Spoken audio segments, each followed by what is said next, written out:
사향노루를 멸종위기로 몰아넣은 것은 사람입니다.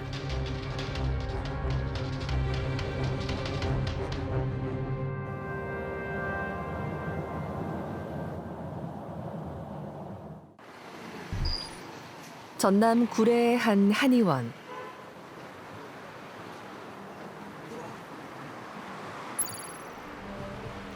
(1980년대) 불법 포획된 사향노루의 박제가 남아 있습니다. 70년대 초까지만 해도 우리나라에 그러니까 산이 그래도 좀 깊다 그런 쪽에는 굉장히 사향노루가 거의 살았었어요. 근데 사향노루는 행동 반경이 좁기 때문에 잡기가 굉장히 쉽습니다. 또 체구가 크지도 않고 또 수컷이 이렇게 도련해서 사양만 담아가지고 나오면 뭐 등산인으로 가장해서 이제 숨겨서 나올 수 있기 때문에 그 사양노루가 굉장히 급격히 이제 많이 죽은 거죠. 인간의 탐욕에 희생돼 사라져간 사향노루.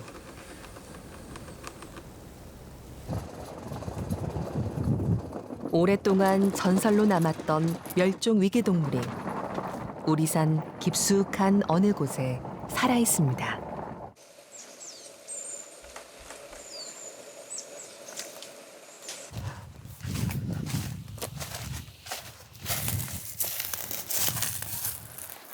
털무도 있다. 사향노루 같은 경우에는 저게 이제 꼬리 분비샘에서 자기 영역을 표시하는 분비물이 나오거든요.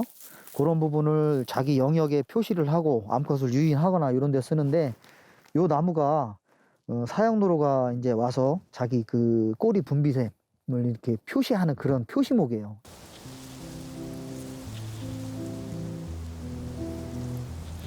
늦은 밤, 사향노루 수컷이 은밀한 작업을 합니다. 제 키만한 나무를 골라 몸을 비비는 수컷. 항문 주변에 분비샘을 자극해 나무에 채취를 남깁니다. 여기 딱 고사목에만 했어요. 아, 이 노린내가 나. 그죠? 어때요? 노린내가 나. 그래서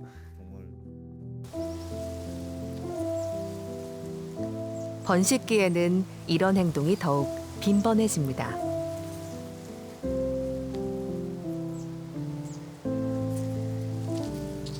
채취를 남기는 나무는 하나같이 고사목입니다.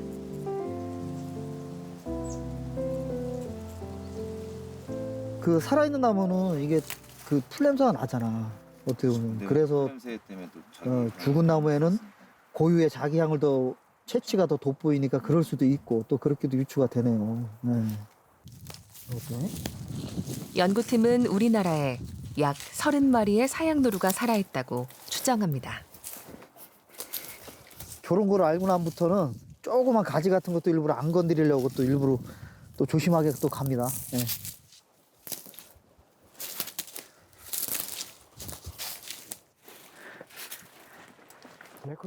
인근에 위치한 또 다른 무인 센서 카메라를 열어봤습니다.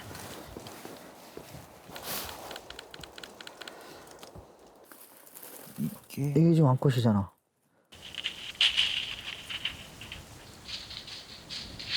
독특한 행동이 관찰됐습니다. 격렬하게 암컷을 쫓는 수컷.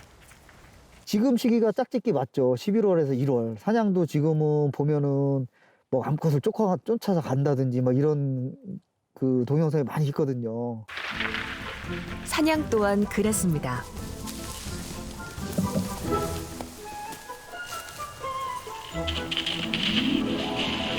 번식기 숲은 밤낮 없이 생명을 향한 에너지로 요동칩니다.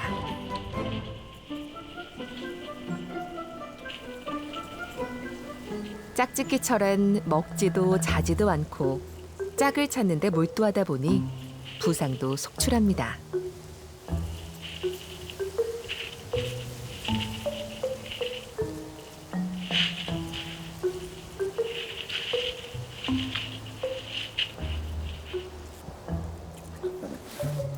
사양노루의 구애는 어떻게 됐을까?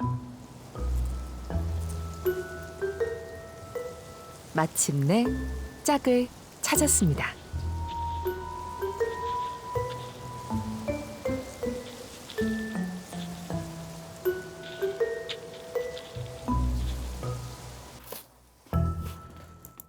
이거 짝짓기 한 거네, 그죠? 네. 뒤에 지금 이게 수컷이네. 수컷이 올라왔다. 예, 예, 센서 카메라엔 이들이 짝짓기를 하는 순간이 포착돼 있었습니다.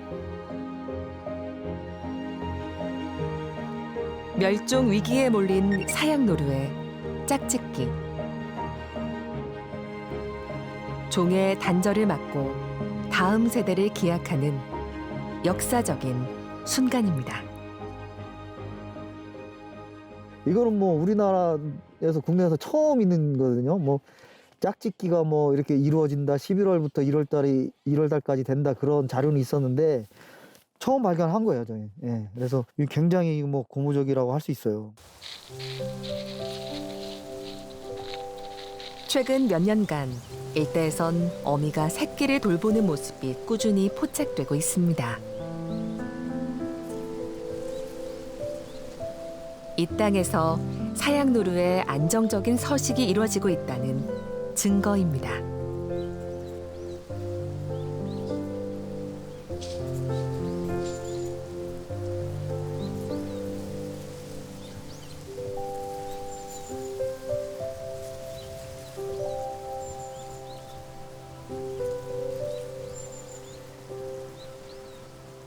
새끼가 출산된다는 건 굉장히 중요한 거예요. 서식처가 안정적이고 거기를 얘들이 그 행동권, 세력권으로 여기를 인식하고 계속 산다는 걸 의미하는 거거든요. 그렇다는 건 거기가 완전한 얘들의 사양노루의 서식지라는 게 확실한 증거가 되는 거죠. 연구팀은 대대적인 실태 조사에 나섰습니다. 추가로 해주시면 됩니다. 현장에서는 흔적 조사, 족적이나 배설물 뭐 이런 거 확인하시고 좌표를 찍으시고. 무인 센서 카메라를 보강해 사양노루의 생태를 더 자세히 조사해 보기로 했습니다.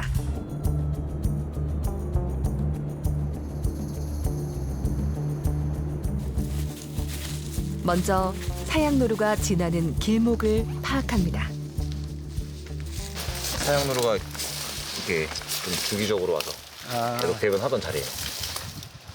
일반적으로 노출되어 있는 것도 있는데 이게 낙엽에 이제 덮여 있거나 아니면 이렇게 이런데 묻혀 있는 변들이 있어요. 그래서 이제 육안에 잘 띄는 경우도 많아요. 그래서 이렇게 타 있는 거는 수년간 현장을 누비며 쌓은 노하우를 나눕니다. 저희도 산을 많이 돌아다니긴 하는데 발견하기가 그렇게 쉽지 않거든요. 지금 이것처럼 사양노루처럼 이런 특별한 케이스는 별로 없었기 때문에 이런 데서 조사하는 게 굉장히 고맙고 좋은 거죠. 저희한테 어떻게 보면 하나의 기쁨인 거죠. 사양노루의 예상 동선을 따라 카메라를 다양한 각도로 촘촘히 배치합니다. 여기는 지금 사냥 배설물밖에 안 보입니다.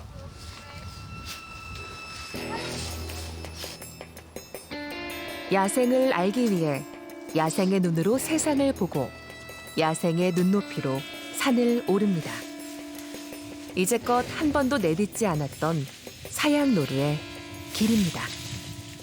사냥이 어디에 가면은 배설물이 있고 어디에 가면 휴식처가 있다 정도는 예측이 되는데 사양노루 같은 경우에는 배설을 어디에 하는지 그다음에 휴식처가 어디에 있을지 생태적으로 밝혀진 게 거의 없다 보니까 지금 배설물 찾기도 저는 솔직히 좀 힘들고 뭐 어디로 다니는지도 예측이 안 되고.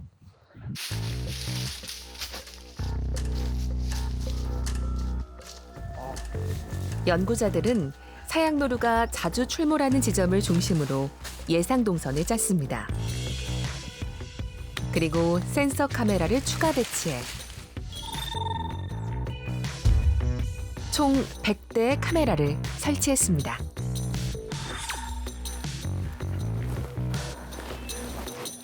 과연 이 남겨진 카메라들은 사양노루의 어떤 모습이 담길까요?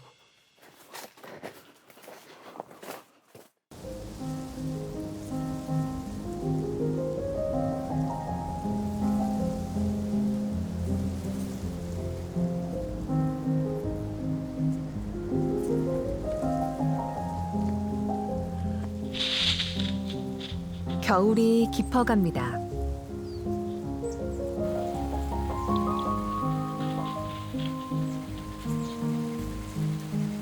야생 동물들은 한동안 탐색전을 벌였습니다.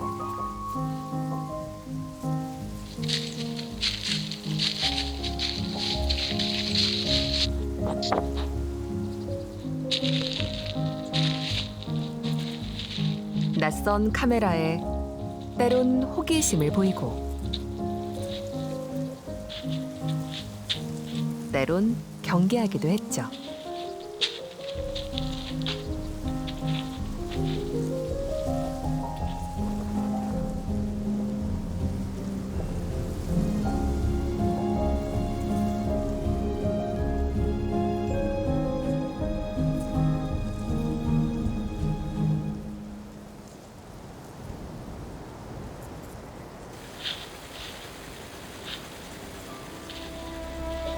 그리고 눈이 소복이 쌓인 어느 겨울날 저녁, 마침내 사양노루가 나타났습니다.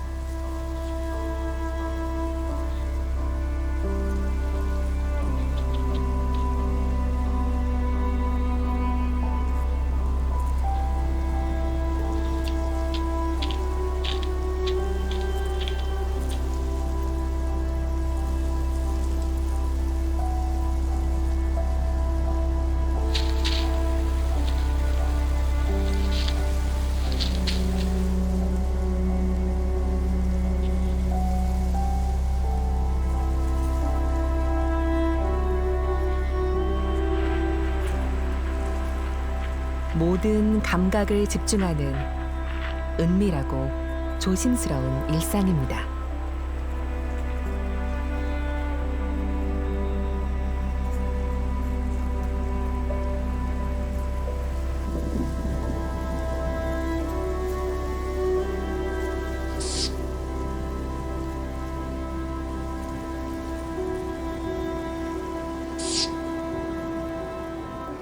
시간이 갈수록 센서 카메라엔 베일에 쌓여있던 사양노루의 생태가 드러나기 시작했습니다.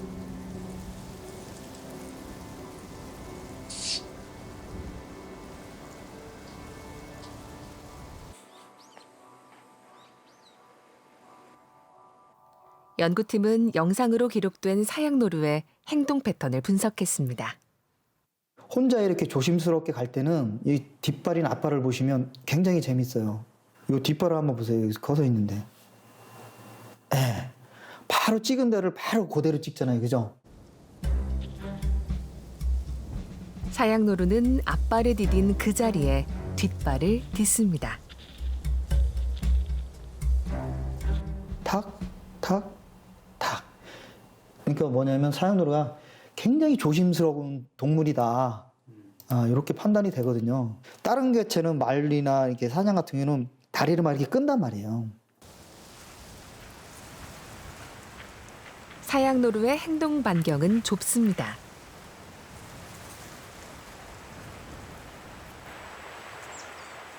늘 같은 자리에 찾아와 배설을 하고 자신의 영역을 벗어나지 않습니다.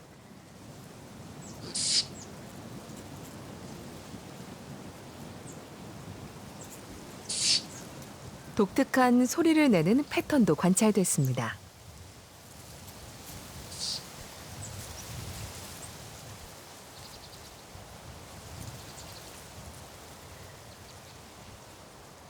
좀 희한하게. 예. 캥거루처럼. 예. 그 특징이 뭐냐면 저희 걸음걸이 할 때는 조심스럽게 갈 때는 그냥 소리 안 나고 갔는데 소리를 낸 다음에는 점프를 해서 도망간다는 거지. 그죠? 그러면은 이 소리를 낸다는 건 뭐가 있어. 상황을 다른 각도로 보자 담비가 포착됐습니다. 사양노루는 담비를 보고 도망을 쳤던 것입니다.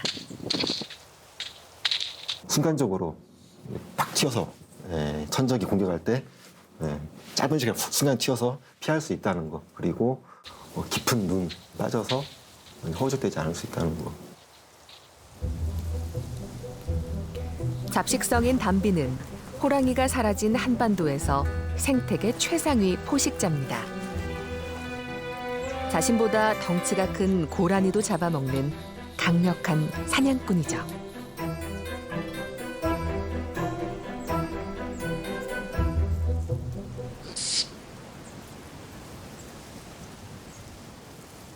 위협을 느낄 때 내는 소리엔 어떤 의도가 담겨 있을까요? 이런 소리 처음인데요. 야생동물이 이렇게 쉿 소리. 지금까지 잘 듣지 못한 소리예요, 확실히.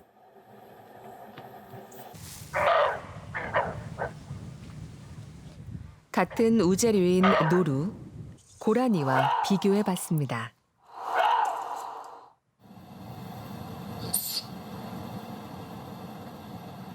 발성법부터 주파수까지 확연히 다릅니다.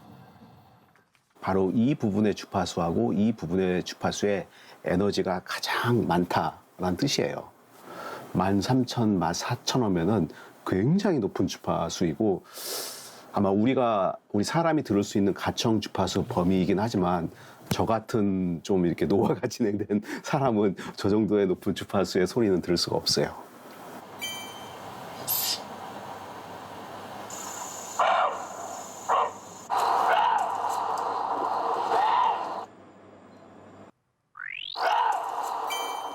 사양노루는 고라니와 노루에 비해 약 10배 이상 높은 주파수의 소리를 냅니다.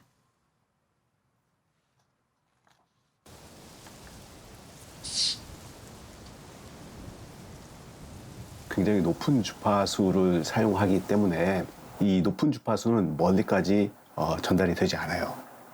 금방 사라져요. 그래서 한마디로 정의하자면은 굉장히 그 조심스러운 동물이다. 바로 눈앞에 있는 그 대상에게만 나의 의도를 전달하고 싶지 소리 자체가 아주 멀리까지 퍼져나가는 것은 원하지 않는 것 같아요.